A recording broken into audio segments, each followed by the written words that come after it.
Mon constat est simple. J'ai grandi dans un monde dans lequel l'antiracisme était une évidence, l'universalisme une boussole et la laïcité un socle. Pour tout vous dire, je viens d'un monde dans lequel Jean-Marie Le Pen était déjà antisémite et Jean-Luc Mélenchon ne l'était pas encore. Ce qui, je conviens, pour les plus jeunes d'entre nous ici, peut être un peu surprenant.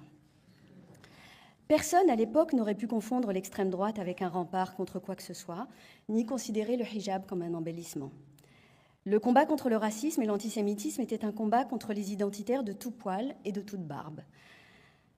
L'explosion des actes antisémites qui a suivi le pogrom du 7 octobre nous a fait basculer dans un monde différent. Un monde travaillé depuis longtemps par l'islamisme, la pensée identitaire et le communautarisme. Et pour ceux qui se demandent où peut bien nous conduire un monde dans lequel on mêle de plus en plus politique, race et religion, eh bien, ouvrez un livre d'histoire et vous aurez la réponse. Voilà pourquoi je pense qu'il n'y a plus de place pour nos petits renoncements et nos grands accommodements. Il est temps de nous rassembler face à l'islamisme et face au populisme, qu'il soit d'extrême droite comme d'extrême gauche. Il est temps de se rassembler autour d'une idée simple, autour de l'idée simple que l'humanisme ne se divise pas. Il ne se divise pas en race et que la République ne se divise pas en communautés, parce que la République ne se divise pas, point. La République est une et indivisible. Au-delà de nos différences et de nos parcours, voilà ce qui nous rassemble ici ce soir, et voilà pourquoi je suis heureuse et fière de partager ce prix avec toi, Arthur. Merci à tous.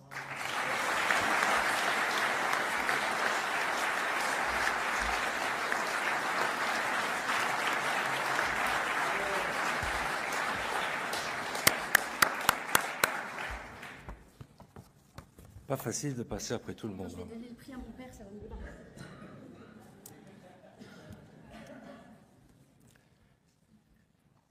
Monsieur le Président, cher Emmanuel, chers amis, je vais être honnête, je ne sais pas comment recevoir ce prix. Je suis là devant vous et au lieu d'être heureux, je ressens quelque chose de plus profond qui me bouleverse, qui me glace. Parce que je me dis qu'en France, en 2025, on remet une récompense à quelqu'un juste parce qu'il a dit que l'antisémitisme était inacceptable. Et ça ne me rend pas fier. Pour moi, c'est un signal d'alarme, une alarme qui nous dit que quelque chose s'est cassé, que quelque chose ne tourne plus rond. Alors oui, c'est vrai, depuis le 7 octobre, j'ai parlé, fort, parfois avec maladresse, souvent en colère, mais j'ai parlé pour rester debout, pour ne pas tomber, pour ne pas devenir fou. Parce que, comme tous les Juifs de France, Monsieur le Président, je vis désormais avec une peur qui ne me quitte plus.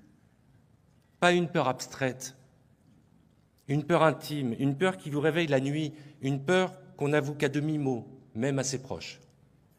Alors je parle pour ne pas m'éteindre. Je parle, comme vous le disiez, pour mes parents qui changent leur nom quand ils commandent un taxi. Je parle pour ces femmes qui cachent leur étoile de David comme on cache une cicatrice. Pour ces étudiants qui baissent les yeux dans les couloirs de la fac, pour ces commerçants dont les vitrines sont taguées, pour ces rabbins frappés en pleine rue. Et je parle aussi parce que je n'en peux plus du silence. Où sont-ils? Où sont-ils ceux qu'on admirait, ceux qui se levaient pour toutes les causes, ceux qui avaient toujours le mot juste? Les artistes, les penseurs, les humanistes, les féministes, les grandes voix. Les amis d'hier, aujourd'hui si silencieux, ou pire, flous, tièdes, ambigus. Ce silence, ce n'est pas de la douleur. C'est pire que de la douleur. C'est un abandon. Et croyez-moi, il blesse plus que toutes les insultes. Monsieur le Président, cher Emmanuel, chers amis, je ne vous demande pas de ressentir ce que nous ressentons.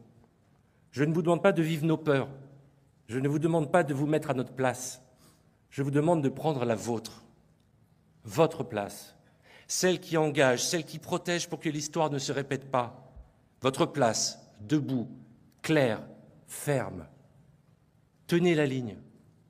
Tenez la ligne avant que les dernières digues ne cessent. Tenez-la comme on tient la main d'un enfant.